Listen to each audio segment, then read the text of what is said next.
வணக்கம் நண்பர்களே. இன்னைக்கு 14 டேஸ் சேலஞ்சில் நாள் 3 அங்கே கதைக்குள்ளே போகலாம். இன்னைக்கு காலையில் ஒரு 8 மணி போனலாம் எந்திரிச்சிட்டேன். எந்திரிச்ச உடனே வீட்டுக்குள்ளே போய் அலசி ஆராய்ஞ்சு பார்த்தா யாருமே இல்லை. சரி வண்டி இருக்கான்னு பார்க்கலான்னு பார்த்தா வண்டியும் இல்லை. பார்த்தா அப்புறம் தான் தெரியுது வெளியே போயிருக்காங்க. அப்புறம் என்ன, நானும் செடிக்கெல்லாம் தண்ணி ஊற்றிட்டு சீக்கிரம் பழங்கானத்தை கிளம்பிட்டேன். பழங்கானத்தை என்னன்னா, பழங்கானத்தம் மதுரையில் இருக்கக்கூடிய ஒரு ஏரியா. அதில் தான் நான் பிறந்து வளர்ந்தது. அதாவது என்னோட அப்புத்தா, ஐயா, சொந்தக்காரங்க எல்லாருமே இருக்கிற ஏரியா பழங்கானத்தம். அங்கே போன உடனே எங்கள் அப்புத்தா ஒரு காப்பியை போட்டு கொடுத்தாங்க. அதை குடிச்சுக்கிட்டே வீசுல பார்த்துட்டு இருந்தேன். டியூஷன் போன என் தம்பி வந்துட்டான். அப்புறம் என்ன, அவனை கூப்பிட்டுட்டு கிளம்பிட்டேன். வர வழியில பதஞ்சலியில கொஞ்சம் பொருட்கள் வாங்க வேண்டியது இருந்துச்சு. அதையும் வாங்கிட்டு நேரா வீட்டுக்கு வந்துட்டேன். திரும்ப எங்க அம்மா கூடையை கொடுத்து வெளியே கடைக்கு அனுப்பிச்சுட்டாங்க. எங்க தானே கேக்குறீங்க, போய் கறி வாங்கிட்டு வாங்க. என்ன பண்றது, சோறு வேணா பண்ணிதான் ஆகணும். வாங்கிட்டு திரும்ப எங்க வீட்டுக்கே வந்துட்டு ஒரு குளியல போட்டேன். குளியல போட்டு டைமை பார்த்தா மணி 4, ஜிம்முக்கு டைம் ஆச்சு.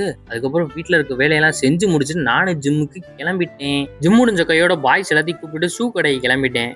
வாங்குறதுக்குள்ள சும்மா வேடிக்கை பார்த்துட்டு அப்படியே ஆளுக்கு மலபாரில் காஃபியை போட்டுட்டு நானும் வீட்டுக்கு வந்து சேர்ந்துட்டேன். மக்களே, இன்னைக்கு நிறைய ஒர்க் பண்ணவே இல்லை, அதனால என்னை மன்னிச்சிருங்க. நாளைக்கு எல்லாமே பண்ணிடுறேன். அதனாலதான் stop learning and start doing.